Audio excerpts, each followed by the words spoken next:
আসসালামু আলাইকুম, welcome back to my page new food. কেমন আছেন? আলহামদুলিল্লাহ আমরা তো ভালো আছি। তো আজকে নিয়ে এলাম একটা রেসিপি। এটা হচ্ছে আগেও করেছি, কাজুরি মাছ রান্না করবো। তো আমি পেঁয়াজ দিয়ে তেলে ভেজে নিয়েছি, আদা রসুন পেস্ট দিয়ে দিচ্ছি, সব মশলা দিয়ে ভালো করে হলুদ গুঁড়ো, মরিচ গুঁড়ো, ধনে গুঁড়ো দিয়ে ভালো করে মিক্সড করে নিচ্ছি। আমি একটু সামান্য পানি দিয়ে দিয়েছি, একটু স্বাদ মতো লবণ দিয়ে দিয়েছি, ভালো করে মশলাটা কষিয়ে নেব। এখন আমি টমেটোগুলো দিয়ে দেবো, টমেটোগুলো মশলার সাথে ভালো করে কষিয়ে নেব। দেন আমি এখন বেগুন আর আলু কেটে দিয়েছিলাম, সেগুলো এখন আমি তাতে দিয়ে দেবো, মশলার সাথে ভালো করে মিক্স করে নেব এবং এগুলো এখন আমি কষিয়ে নেব মশলার সাথে। তরকারি কষালেই বেশি টেস্ট হয় আসলে খেতে। তরকারি আসার টেস্ট হচ্ছে কষানোর উপরে। যাই হোক আমি কষিয়ে নেবো ভালো করে।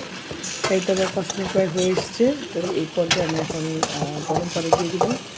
গরম পানি দিয়ে কিছুক্ষণ ওয়েট করবো, সিদ্ধ হওয়ার জন্য ওয়েট করবো কিছুক্ষণ। এই তো প্রায় সিদ্ধ হয়ে এসছে। তো আমি এই পর্যায়ে আমার যে কেটে ধুয়ে রাখা কাজলি মাছগুলো, সেগুলো আমি এখন দিয়ে দিচ্ছি। এগুলো কাজলি মাছ দিয়ে দিয়েছি। এখন এই তো ঢেকে দেবো আমি ঢাকনা দিয়ে। ধনেপাতা কাঁচামরিচ কেটে রেখেছি, তো প্রায় হয়ে এসছে। এখন এই তো ধনেপাতা কাঁচামরিচ দিয়ে দিচ্ছি, যেটা আসল টেস্টে ধনেপাতা কাঁচামরিচ। মানে কি সুন্দর একটা স্মেল আসছে, মানে কি বলবো আর, অসাধারণ একটা স্মেল। আলহামদুলিল্লাহ, মাশাআল্লাহ, খুবই টেস্ট হয়েছে খেতে।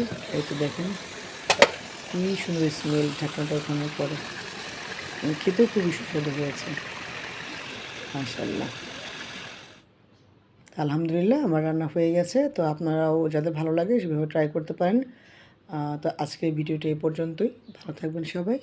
Thanks for watching. আল্লাহ হাফেজ।